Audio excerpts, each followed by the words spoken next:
आज पृथ्वी दिवस है। पृथ्वी दिवस में के बारे में जानकारी देने के लिए आज हमारे स्टूडियो में पधारी हैं डॉक्टर सुरभि श्रीवास्तव जी।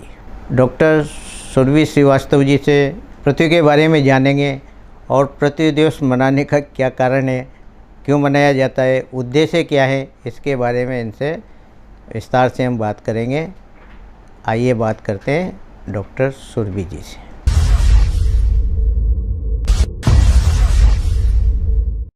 डॉक्टर सुरभि जी, आपका स्टूडियो में स्वागत। डॉक्टर सुरभि जी, पृथ्वी दिवस 22 अप्रैल आज है। इसको मनाने का के पीछे उद्देश्य क्या है? एक्चुअली ये जो पृथ्वी दिवस मनाया जाता है जी, इसको अमेरिकन साइंटिस्ट थे नेल्सन, उन्होंने वहाँ देखा कि बहुत जंगल काटे जा रहे हैं, तो उन्होंने विचार किया अपनी टीम के साथ में, उनके रिसर्चर और बहुत सारे लोगों के साथ में जी, कि क्यों ना पृथ्वी को बचाने के लिए कोई संकल्प लिया जाए और उसको एक दिवस के रूप में मनाया जाए। तो उन्होंने उसका 2 नाम रखे, एक तो पृथ्वी दिवस, एक इंटरनेशनल मदर अर्थ डे। जी जी। तो भारतीयों के कदम पर उन्होंने मदर अर्थ डे नाम लिया जी। और इसको 5-6 साल तक तो कोई मान्यता नहीं मिली, लेकिन इसके बाद 1970 से इसको लगातार मनाया जा रहा है और हर वर्ष इसकी कोई ना कोई नई थीम रख दी जाती है। इस बार 2024 में जो थीम रखी गई है वो है प्लास्टिक इज किलिंग अस। मतलब प्लास्टिक हमें मार रहा है, बिल्कुल। हमें मतलब सभी को, जो भी यहाँ पे एनिमल्स हैं, प्लांट्स हैं, मनुष्य हैं, सभी को समाप्त कर रहा है जी। तो ये थीम है इस वर्ष जी। डॉक्टर सुरभि जी, पृथ्वी दिवस जो मनाया जाता है तो बच्चों में किस तरह की जागरूकता हम मतलब देते हैं कि किस तरह बच्चों को सिखाया जाता है इसमें कि पृथ्वी की रक्षा करना हमारा कर्तव्य है और इससे क्या नुकसान है, अपन जो पृथ्वी को नष्ट कर रहे हैं? बच्चों में ये शुरू से प्रथम कक्षा से ही ये अवेयरनेस जागृत करने के लिए ऐसे चैप्टर डाले जाने चाहिए जो कि पर्यावरण को बचाने वाले या संरक्षण करने वाले हों। कुछ चैप्टर हर कक्षा में होने चाहिए ताकि बच्चों को शुरू से ही इसकी आदत पड़ जाए और उसमें कुछ ओथ लिए जाती है, वो भी होना चाहिए कि कक्षा के अंत में रेगुलर वो जो एनवायरनमेंट का टीचर है वो एक ओथ दिलाए बच्चों के, हम आगे कचरा नहीं फेंकेंगे, ये नहीं करेंगे। बहुत सारे उसमें नियम डाल दिए जाएँ, वो हर दिन अलग अलग ओथ ली जाए तो शुरू से उनके दिमाग में ये रहेगा। घर में भी टोकेंगे, घर में उनके कोई काम कर रहा होगा सर्वेंट, उसको भी कहेंगे कि यहाँ मत फेंक, वहाँ मत फेंक। तो इस तरह से अवेयरनेस जागृत की जा सकती है। बच्चों के लिए निबंध लिखवाए जा सकते हैं, उनके ऊपर नारा प्रतियोगिता करें कि नारे में कोई अच्छा सा संदेश हो, उनसे पेंटिंग बनवाई जा सकती है, पोस्टर बनवाए जा सकते हैं या कोलाज बनवाए जा सकते हैं। उसमें प्राइजेस देते हैं तो फिर बच्चों इंटरेस्ट से पार्टिसिपेट करते हैं तो उसमें अच्छा रहता है। बिल्कुल। तो जागृति तभी आएगी जब इनको कुछ प्राइज़ का कुछ वो प्रलोभन लगता है, हम फर्स्ट आएंगे तो हमको ये प्राइज़ मिलेगा। जी। डॉक्टर सुरभि जी, आप बता रहे हैं कि 2024 की थीम है प्लास्टिक से मुक्ति, यानी पृथ्वी को प्लास्टिक से प्लास्टिक में मार रहे हैं। हाँ, तो ये प्लास्टिक किस तरह हानिकारक है हमारी पृथ्वी के लिए? तो प्लास्टिक ऐसी चीज़ है जो कभी भी डिग्रेड नहीं होती जी, वो उसी रूप में रहती है और प्रदूषण फैलाती रहती है। कई गैसेज हैं वो इसमें से निकलती रहती हैं और ज़मीन को, पानी को, वायु को, सभी को प्रदूषित करता है। अगर प्लास्टिक को जला दिया जाए तो एयर पोल्यूशन हो जाएगा, पानी में चला जाएगा तो पानी बिल्कुल ख़राब हो जाएगा, मिट्टी में चला जाएगा तो पौधे उतने अच्छे नहीं पनपेंगे, हर तरह से हमारे शरीर में चला जाएगा तो हमारे बॉडी को तो है ही नुकसानदायक।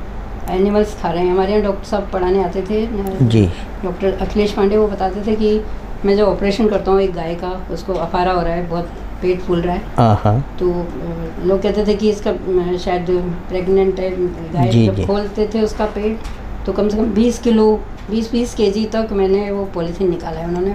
अच्छा। वीडियो भी बताया था हमको जी। तो मतलब इतना नुकसान है कि एक गाय के स्टमक के अंदर 20 केजी पॉलीथीन पाया गया जी। तो कितना हानिकारक है। तो हम सोच सकते हैं कि गाय क्या आगे हम लोग जो गाय है वो किस तरह से स्वस्थ रह पाएगी, बिल्कुल। जिसको हम गाय हमारी माता है ये कहते हैं। डॉक्टर सुरभि जी, प्लास्टिक बैन पे सरकार की तरफ से भी बैन होना ज़रूरी है या ऐसा कानून आना चाहिए ताकि इससे पृथ्वी को नुकसान नहीं हो, क्या मानती है आप? कानून तो बहुत पहले से चल रहा है।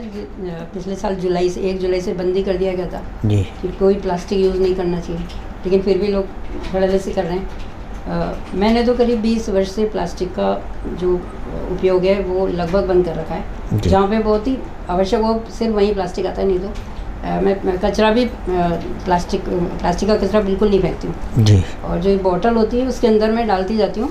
एक बॉटल के अंदर कम से कम 150-200 थैलियाँ आराम से आ जाती हैं बिना किसी परेशानी के। जी। तो हर व्यक्ति को मैं संदेश ये देना चाहूँगी कि अगर वो घर की जो बोतल है, तेल की बोतल हो या किसी भी तरह की कोल्ड ड्रिंक की, उसमें आप प्लास्टिक को डेली यूज़ वाले प्लास्टिक को डालते रहें तो वो पूरी भर जाएगी। उसको आप किसी भी तरह की बाउंड्री दीवार उसको पेंट करके बना सकते हो। तो एक बोतल करीब एक केजी की हो जाती है अगर हम प्लास्टिक उसमें टाइट करके भर दें तो। जी जी। और इधर उधर फैलता भी नहीं है। कचरे बीनने वाले को भी परेशानी होती है, उसको एक ही बोतल में मिल जाता है पूरा प्लास्टिक। तो हर तरह से ये लाभकारी है। इस टेक्निक को हर व्यक्ति को अपनाना चाहिए। जी। डॉक्टर सुरभि जी, आज जो देखा जाता है कि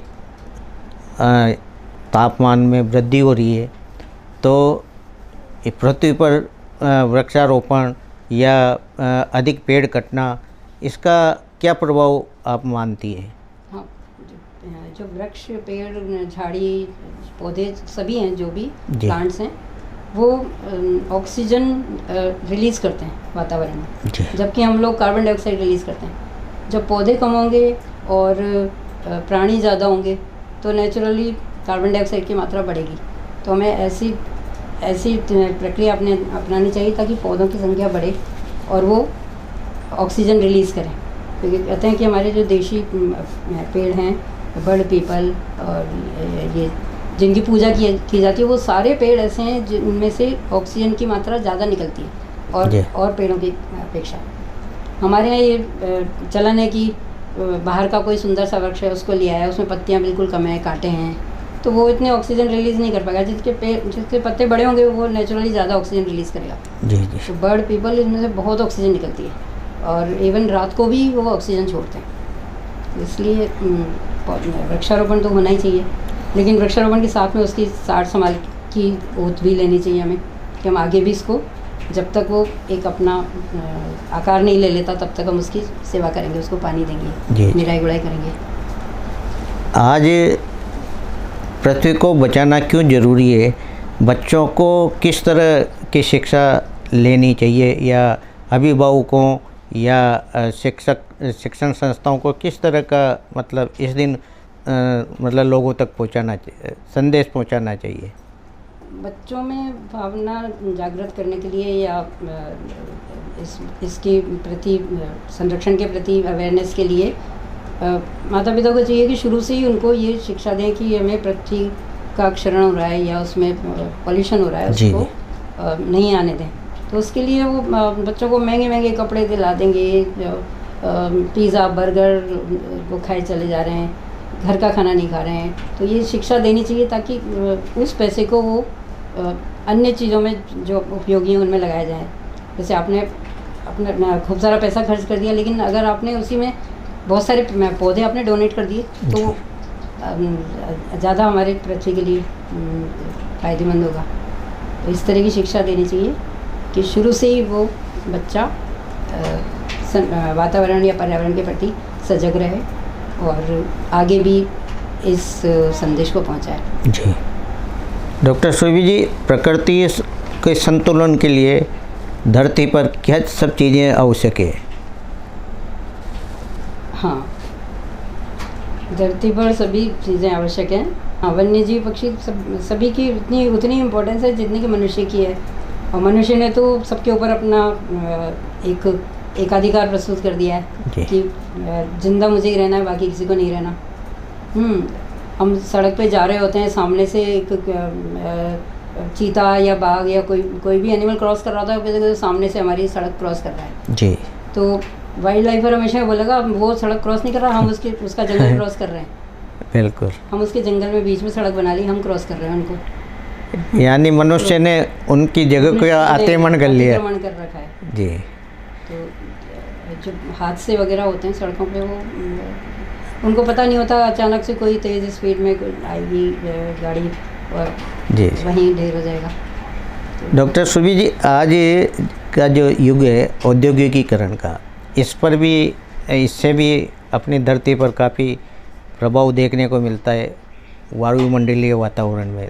तो इसको अवेयरनेस के लिए क्या संदेश मतलब देना चाहिए जनता को?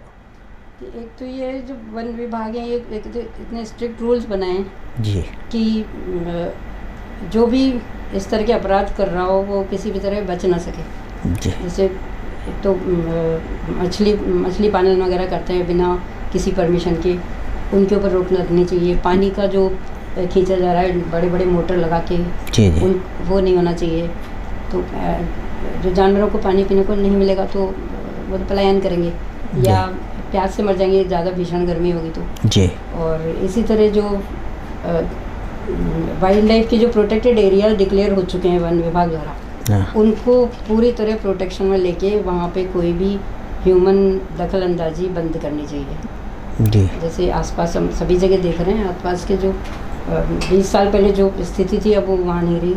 कंस्ट्रक्शन हो रहा है और रात दिन वो मोटरें चल रही हैं, वो ट्रैक्टर जा रहे हैं आ रहे हैं। जी जी, तो उस वजह से इस शोर को वो सहन नहीं कर पाते एनिमल्स भी, बर्ड्स भी, और वहाँ से पलायन कर जाते हैं या दोबारा 2-3 बार आके देख लेते हैं। अगर बाहरी पक्षी भी आते हैं माइग्रेट करके, तो 2-3 बार तो आ जाते हैं, उसके बाद में आना बंद कर देते हैं। जी जी, तो ये कई सारे कारण हैं जिस वजह से पशु पक्षी की संख्याओं में कमी दिखाई देती है। बाकी कमी होना नहीं चाहिए मेरे हिसाब से। ये थी हमारे साथ डॉक्टर सुरभि श्रीवास्तव जी। इन्होंने पृथ्वी दिवस के बारे में बताया और पृथ्वी दिवस पर मतलब पृथ्वी को बचाने के लिए जो मानवीय दृष्टिकोण क्या होते हैं उनके संदर्भ में आपसे बात की। आप हमारी स्टूडियो में पधारी, बहुत बहुत धन्यवाद। धन्यवाद।